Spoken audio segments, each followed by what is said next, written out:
Oke, baik. Assalamualaikum warahmatullahi wabarakatuh. Perkenalkan, nama saya Muhammad Iqbal dengan NIM D02240025. Jadi ini adalah salah satu tugas dari mata kuliah Sistem Digital. Jadi saya akan membahas mengenai tentang aritmatika biner dan bilangan biner bertanda. Oke, tanpa lama-lama langsung saja kita ke materinya. Jadi yang pertama itu adalah definisi dari bilangan aritmatika biner. Adalah operasi matematika yang dilakukan dengan bilangan biner, yaitu bilangan yang hanya terdiri dari dua digit, yaitu 0 dan 1, sesuai dengan pengertian dari bilangan biner. Nah, sistem biner ini digunakan oleh komputer untuk melakukan perhitungan dan menyimpan data. Aritmatika biner juga digunakan dalam semua komputasi digital. Dasar dari operasi CPU digunakan dalam pemrograman tingkat rendah, rangkaian logika, dan algoritma. Operasi aritmatika. Jadi ada beberapa operasi aritmatika yang biasa kita kenal dengan penjumlahan, pengurangan, perkalian, dan pembagian. Oke, langsung saja kita ke operasi pertama, yaitu penjumlahan bilangan biner. Nah, seperti teman-teman lihat di sini ada tabel untuk penjumlahan dari bilangan biner ini. Jadi apabila 0 ditambah 0 itu sama dengan 0, 0 tambah 1 itu sama dengan 1, 1 tambah 0 itu sama dengan 1, 1 tambah 1 sama dengan 0. Persis dengan penjumlahan pada umumnya. Kalau bahas ke tentang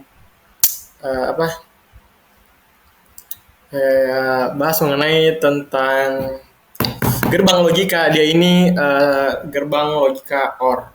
Nah, jadi kita punya bilangan biner 101, 1 dan 110. Kalau dikonversi ke biner itu dia 5 dengan 6. Jadi 1 tambah 0 itu 1 seperti pada tabel ini.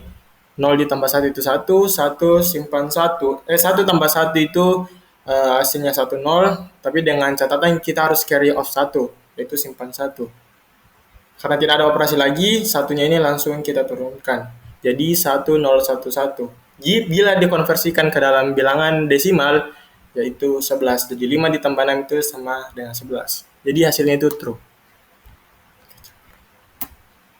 Oke, next ke pengurangan bilangan biner. Jadi ini adalah tabel kebenaran atau bagaimana kita mengurangi bilangan biner. Kalau 0 dikurang 0 itu sama dengan 0, 1 dikurang 0 itu 1, 1 dikurang 1 itu 0, 0 kurang 1 itu tidak sama dengan 1, dengan catatan kita pinjam 1 dari bilangan paling kiri. Jadi misalnya kita punya bilangan 1011 dan 101, kalau dikonversi ke desimal itu 11 dan 5. Jadi kita akan kurang 1 dikurang 1 itu sama dengan 0, 1 dikurang 0 itu sama dengan 1, 0 kurang 1 itu tidak bisa, makanya kita borrow of 1, jadi kita pinjam 1 bilangan paling kiri. Jadi 1 0 dikurang 1 itu sama dengan 1. Jadi bila kita konversi ke desimal, 11 kurang 5 itu sama dengan 6. Jadi 110. Oke, next ke perkalian bilangan biner. Sama kayak perkalian pada umumnya, apabila angka dikalikan 0, maka akan menghasilkan 0. Kalau di gerbang logika, dia itu seperti gerbang bilangan n. Jadi ini tabel kebenaran dari bilangan n. Jadi seperti biasa, kita kalikan 0 dulu, paling kanan. Misalnya kita punya bilangan 1010 dan 10. 0 dikali 0 itu sama dengan 0, 0 dikali 1 itu sama dengan 0, dan seterusnya. Sama seperti ini. Selanjutnya itu bilangan 1, 1 dikali 0 itu sama dengan 0, 1 dikali 1 itu sama dengan 1. Nah, dan seterusnya. Dan apabila sudah dikalikan, kita jumlahkan bilangan hasil perkalian tadi. Jadi 0 turun, 0 tambah 0 itu sama dengan 0, 0 ditambah 1 itu sama dengan 1, 0 ditambah 0 itu 0, satunya turun karena sudah tidak ada operasi. Jadi kita dapatkan hasilnya itu 10100. Kalau dikonversi ke bilangan desimal, yaitu bernilai 20. Oke, next ke pembagian bilangan biner. Nah, di sini ada keterangan dibagi per digit. Jika nilai yang akan dibagi lebih kecil dari nilai pembagi, maka hasilnya 0. Jika nilai yang akan dibagi lebih besar atau sama dengan nilai pembagi, maka hasilnya 1. Jadi ini ada tabelnya, kalau 0 dibagi 1 itu sama dengan 0, 1 dibagi 1 itu sama dengan 0 juga. Jadi misalnya kita punya bilangan binar, kalau dikonversi ke desimal itu 1110 itu 14, 10 itu 2. Jadi karena kita punya bilangan 2 digit, maka kita bagikan juga langsung dengan bilangan digit.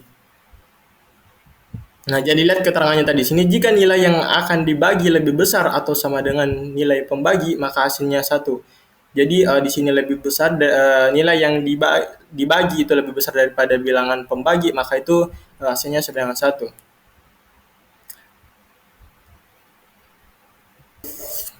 Oke, jadi kita sudah dapat hasilnya 1. Jadi 1 dikali 1 0 itu sama dengan 1 0. Terus kita kurangan dengan bilangan yang di atas dengan bilangan bawah. 1 0 dikurang 1 1 dikurang 1 0 itu sama dengan 1. Lalu turunkan bilangan 1 0 ini. 1 0 dengan 1 turun dan 0 turun, bilangan yang paling kanan. Oke, jadi kita sudah punya bilangan 1 1 0. Nah, 1 1 ini dibagi lagi dengan 1 0. Bilangan pembagi. Jadi kita dapat hasilnya lagi itu 1. Nah, terus kita kalikan lagi. 1 dikali 1 0 itu sama dengan 1 0.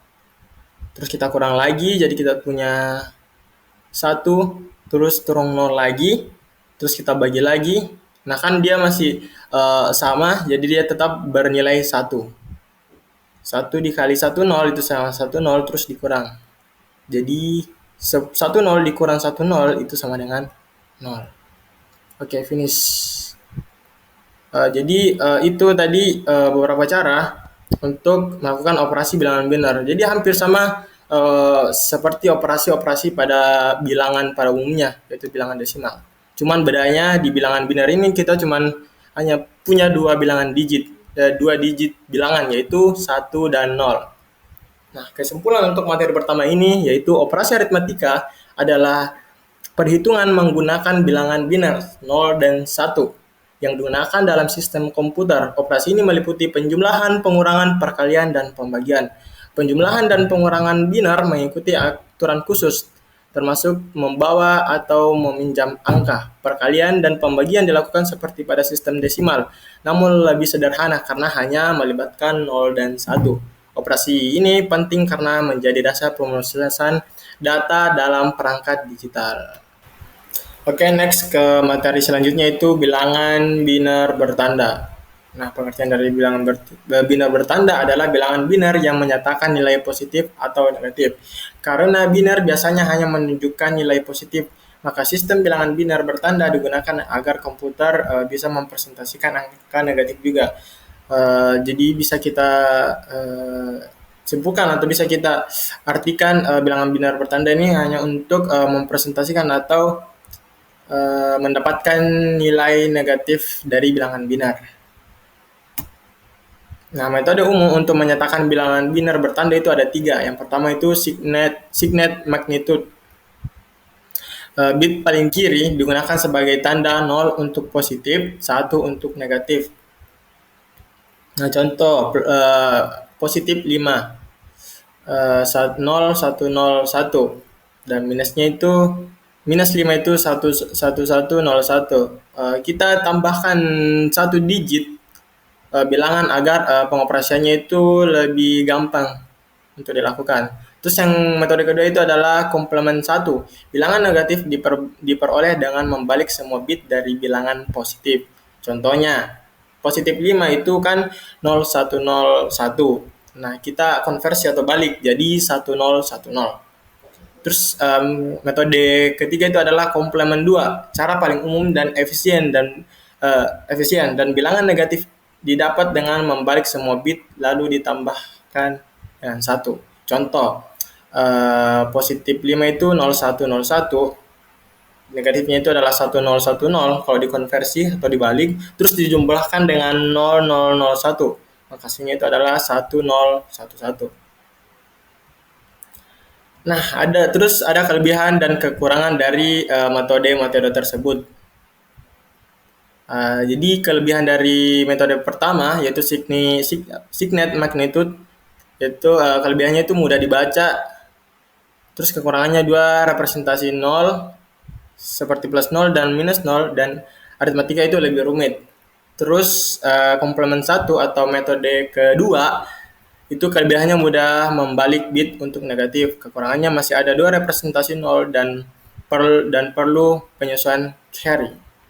Terus metode ketiga itu komplement 2. Kelebihan itu hanya satu representasi nol dan aritmatika lebih sederhana. Kekurangannya itu sulit dibaca langsung dan perlu proses inversi. Jadi kita langsung saja ke contoh soal bagaimana kita mempresentasikan bilangan positif binar ke bilangan negatif binar. Jadi kita pakai metode ketiga yaitu komplement 2. Nah, jadi misalnya kita punya bilangan 6, kita ubah ke dalam bilangan binar dengan metode komplement 2. Dengan catatan itu menggunakan 4 bit. Seperti yang saya katakan tadi, kita perlu menambahkan satu digit bilangan untuk mempermudah pengoperasian bilangan binar ini. Nah, yang pertama itu adalah tulis plus 6 dalam binar dengan catatan itu 4 bit, yaitu 0, 1, 1, 0. Terus yang kedua, balik semua bit komplement 1. Jadi untuk melakukan komplement 2 kita harus melewati metode komplement kedua yaitu komplement 1. Jadi 1 0 0 1. Terus ketiga tambah 1. Jadi komplement 2. Jadi misalnya kita punya angka 1001 itu dijumlahkan dengan 1 sesuai dengan peraturan dari komplement 2 ini atau metode ketiga ini. 1001 ditambah 0001 jadi 1010. Jadi minus 6 dalam komplement 2 4 bit adalah 1010. Nah, verifikasi dilakukan untuk mengetahui apakah cara kita sudah betul atau tidak. Jumlahkan 1010 yang mewakili minus 6 dan 0110.